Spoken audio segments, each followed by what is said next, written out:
Good morning class. हम जयशंकर प्रसाद जी के द्वारा लिखे हुए महाकाव्य कामायनी के श्रद्धा सर्ग से ली हुई कविता श्रद्धा मनु को पढ़ रहे थे और उसके कुछ अंशों को पढ़ लिया था हमने। आज हम बाकी के अंशों को पढ़ने वाले हैं। श्रद्धा और मनु में अब तक हमने पढ़ा था कि जो मनु है वह जीवन से उदास और निराश होकर के समुद्र के किनारे बैठा हुआ है। तभी श्रद्धा वहाँ पर आती है और एक मनुष्य को देख करके प्रसन्न होती है और उससे यह प्रश्न करती है कि तुम कौन हो। इसके आगे के वर्णन को आज हम पढ़ने वाले हैं। इन पंक्तियों में जयशंकर प्रसाद जी ने श्रद्धा के शारीरिक सौंदर्य का वर्णन किया है, उसकी सुंदरता का वर्णन किया है। जयशंकर प्रसाद जी कहते हैं, मृसर गांधार देश के नील रोम वाले मेषों के चर्म, ढक रहे थे उसका वपुकांत, बन रहा था वह कोमल वर्म।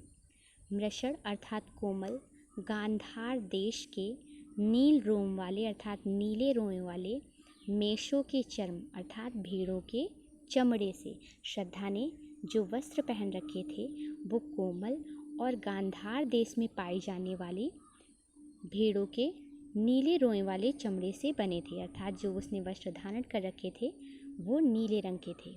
श्रद्धा की जो वेशभूषा थी वो कोमल गांधार देश में पाए जाने वाले नीले रोए वाले भेड़ों के चर्म से बनी हुई थी, यानी उनके चमड़े से बनी हुई थी। ढक रहे थे उसका वपुकान, और उसके जो वो नीले वस्त्र थे वो उसका वपु यानी शरीर, कांत यानी कि सुंदर, उसके सुंदर शरीर को ढक रहे थे। बन रहा था वह कोमल वर्म, और इसके साथ ही उसके जो ये नीले वस्त्र थे वो कोमल वर्म के समान यानी कि कवच के समान भी बन रहे थे। अर्थात एक तो वो वस्त्र उसके ऊपर बहुत सुंदर लग रहे थे और वो उसकी शरीर की सुरक्षा भी कर रहे थे। जयशंकर प्रसाद जी कहते हैं कि श्रद्धा ने जो वस्त्र धारण कर रखे थे वो कोमल गांधार देश के नीले रोयों वाले भेड़ों के चमड़े के बने हुए थे। वो वस्त्र उसके सुंदर शरीर को ढक तो रहे ही थे, साथ ही वह उसके कोमल शरीर की सुरक्षा भी कर रहे थे। अर्थात उसके कोमल शरीर के कवच की भांति कार्य कर रहे थे और उन नीले वस्त्रों में श्रद्धा बहुत अधिक सुंदर प्रतीत हो रही थी। श्रद्धा के सौंदर्य का वर्णन करते हुए आगे जयशंकर प्रसाद जी कहते हैं, नील परिधान बीच सुकुमार, खुल रहा मृदुल अतकुलांग, खिला हो ज्यों बिजली का फूल, मेघ बन बीच गुलाबी रंग। श्रद्धा ने जो वस्त्र धारण कर रखे थे वो नीले रंग के थे। नील परिधान अर्थात नीले वस्त्रों के बीच सुकुमार, बीच में जो कोमल, खुल रहा मृदुल, मृदुल अर्थात कोमल, अधखुला अंग, अधखुले जो अंग थे। श्रद्धा ने जो नीले परिधान अर्थात नीले वस्त्र पहन रखे थे उसके बीच में जो उसके कोमल अधखुले अंग दिखाई दे रहे थे वो ऐसे प्रतीत हो रहे थे। अर्थात श्रद्धा उन नीले रंग के वस्त्रों में ऐसी प्रतीत हो रही थी मानो खिला हो ज्यों बिजली का फूल, मेघ बन बीच गुलाबी रंग। मेघ रूपी वन में, मेघ रूपी वन के बीच में गुलाबी रंग का कोई बिजली का फूल खिला हुआ हो। अर्थात जैसे मेघों के बीच में गुलाबी बिजली हो, अर्थात मेघ रूपी वन में गुलाबी रंग का बिजली का फूल खिला हो। श्रद्धा उन वस्त्रों में ऐसी प्रतीत हो रही थी। यहाँ पर जो मेघ है वो श्रद्धा के नीले वस्त्रों के समान है और जो बिजली का फूल है वो श्रद्धा के उन अंगों के समान है, अर्थात श्रद्धा के सुंदर शरीर के समान है।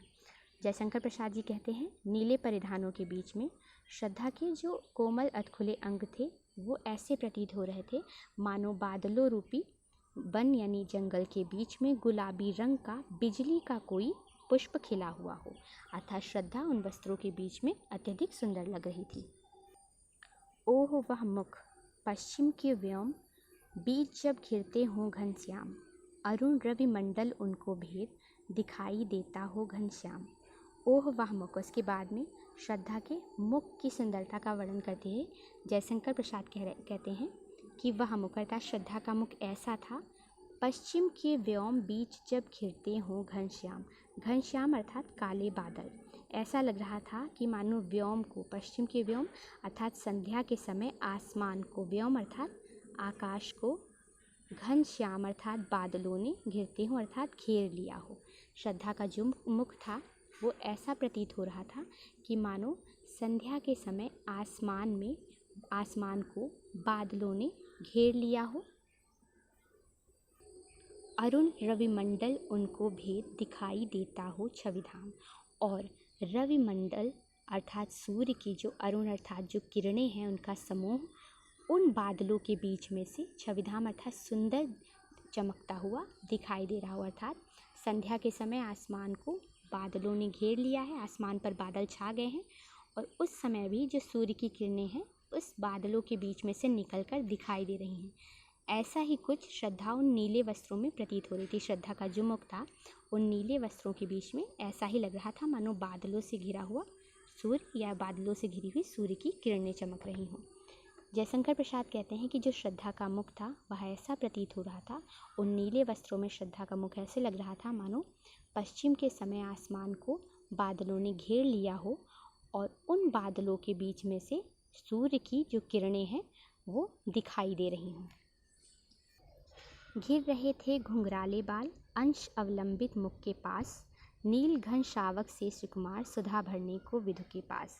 अब यहाँ पर श्रद्धा के बालों का वर्णन करते हुए इसके केशों का वर्णन करते हुए जयशंकर प्रसाद जी कहते हैं कि इसके जो घुंघराले बाल थे, घिर रहे थे घुंघराले बाल अंश अवलंबित मुख के पास। अंश अवलंबित अर्थात कंधे पर अवलंबित यानी लटकते हुए, कंधों पर लटकते हुए इसके जो घुंघराले बाल थे मुख के पास, उसके मुख के पास ऐसे सुशोभित हो रहे थे मानो नील घन शावक से सुकुमार।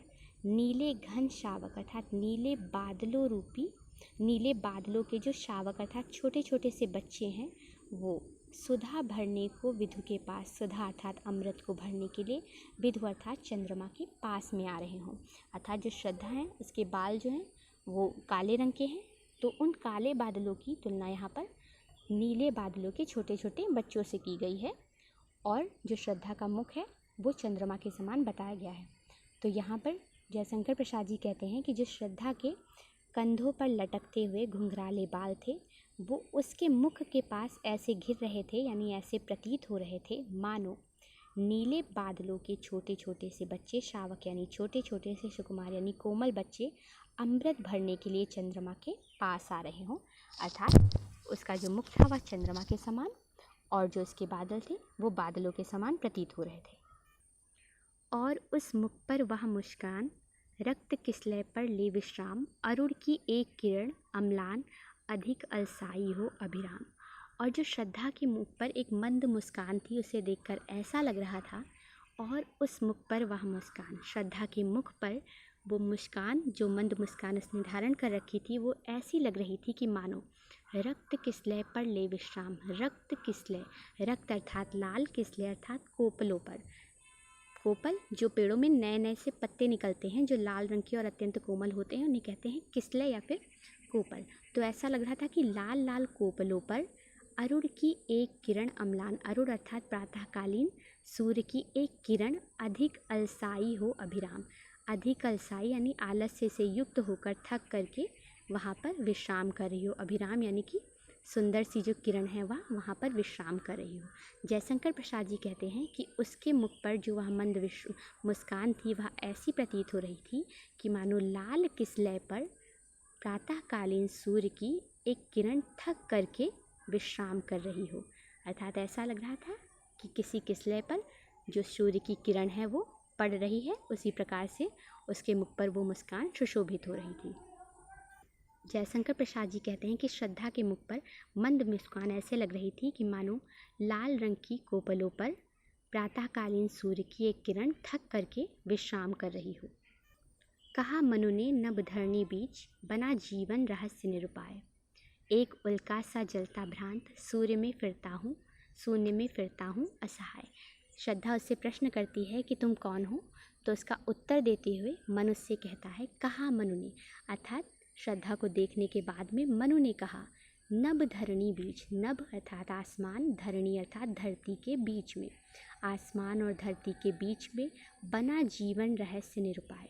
जो जीवन है वो एक रहस्य बन गया है और मैं निरुपाय अर्थात उपाय विहीन हो गया हूँ, क्योंकि इस सृष्टि पर कुछ भी शेष नहीं रह गया है, कोई मनुष्य और जीव शेष नहीं रह गया है।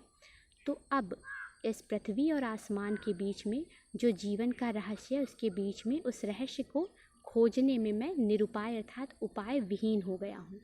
एक उल्का सा जलता भ्रांत, शून्य में फिरता हूँ असहाय। और मैं एक उल्का पिंड की तरह जल रहा हूँ भ्रांत अर्थात भ्रांतियों के बीच में जल रहा हूँ, अर्थात मेरे मन में तरह तरह के विचार आ रहे हैं, तरह तरह की विचारधाराएं आ रही हैं और इन विचारधाराओं के बीच में मैं शून्य में फिरता हूँ असहाय। शून्य में अर्थात विचार शून्य होकर के असहाय फिर रहा हूँ। इसके बाद में मनु ने श्रद्धा की बात का उत्तर देते हुए कहा कि मैं धरती और आकाश के बीच में जो जीवन का रहस्य है उसको खोज पाने में उपाय विहीन हो गया हूँ और इसके कारण मैं इन भ्रांतियों के बीच में एक उल्का पिंड के समान जल रहा हूँ और विचार शून्य होकर के असहाय सा हो गया हूँ।